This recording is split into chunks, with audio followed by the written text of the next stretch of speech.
আসসালামু আলাইকুম রহমতুল্লাহি ওবারাকাতুহু। সম্মানিত প্রিয় বন্ধুগণ, দূরে এবং কাছে যে যেখান থেকে আমার আলোচনাটি শুনছেন, সকলের প্রতি আমার আন্তরিক মোবারকবাদ। আমার আলোচনাটি অবশ্যই সবাই শেয়ার করে সবাইকে দেখার সুযোগ করে দিবেন। সম্মানিত প্রিয় বন্ধুগণ, এখন আমি আপনাদের সামনে আলোচনা করছি শাআবান মাসের ফজিলত সংক্রান্ত বিষয়। শাআবান মাসের অনেক ফজিলত রয়েছে। শাআবান মাসের 3টি ফজিলত আমি আপনাদের সামনে উপস্থাপন করছি। বুখারী শরীফের প্রসিদ্ধ ব্যাখ্যাকার আল্লামা আব্দুর রহমান সাফুরি রহমাতুল্লাহ আলাইহি তিনি তার বিখ্যাত কিতাব নুজহাতুল মাজালিস ও মুনতাখাবুন নাফাইস কিতাবের প্রথম খণ্ড 146 নম্বর পৃষ্ঠায় উল্লেখ করেছেন, শাআবান ও শাহরি ও রজাব ও শাহরুল্লাহ ও রমাদান ও শাহরু উম্মতি শাআবানুল মুকাফফার ও রমাদানুল মুতাহহার। অর্থাৎ শাআবান ও শাহরি, শাবান আমার মাস, ও রজাব ও শাহরুল্লাহ, রজব আল্লাহর মাস, ও রমাদানা শাহরু উম্মতি, আর রমজান হচ্ছে উম্মতের মাস। শাআবানুল মুকাফফার, শাবান গুনাহগুলি মোচন করে, ও রমাদানুল মুতাহহার, রমজান মাস গুনাহ থেকে পবিত্র করে। সুবহানাল্লাহ।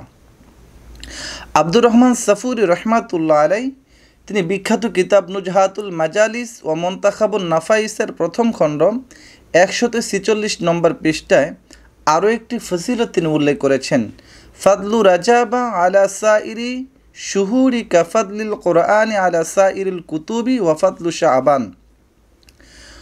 যেমনিভাবে পবিত্র কোরআনুল করিম অন্যান্য আসমানি কিতাবের মধ্যে শ্রেষ্ঠ কিতাব, তেমনিভাবে রজব মাস অন্যান্য মাসসমূহের মধ্যে শ্রেষ্ঠ মাস। আলা সাইরি শুহুরি কাফাদলি আলা সাইরিল আম্বিয়া। যেমনিভাবে সমস্ত নবী ও রাসূলের মধ্যে আমাদের নবী মুহাম্মদ সাল্লাল্লাহু আলাইহি সাল্লামের সম্মান মর্যাদা সবচেয়ে বেশি। ওয়াফাদলু রমাদান আলা সাইরি শুহুরি, তেমনিভাবে রমজান মাস অন্যান্য মাসের মধ্যে সবচেয়ে ফজিলতপূর্ণ। কাফাদলিল্লাহি আলা খলকিহি, যেমন আল্লাহ তাআলার শ্রেষ্ঠতার সকল সৃষ্টির উপর।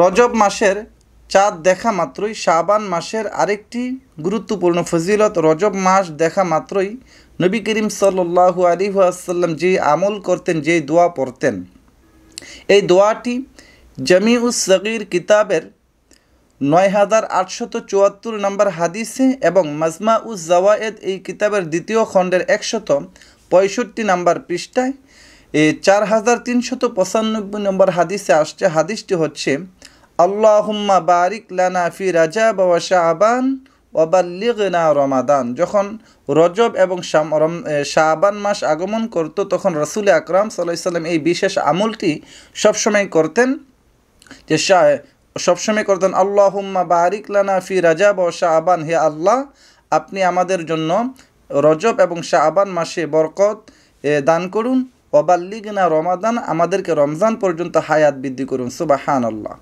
এছাড়া শাবান মাসের আরও অনেক ফজিলত আছে। এই ভিডিওটি যাদের কাছে ভালো লাগবে অবশ্যই শেয়ার করে দিবেন।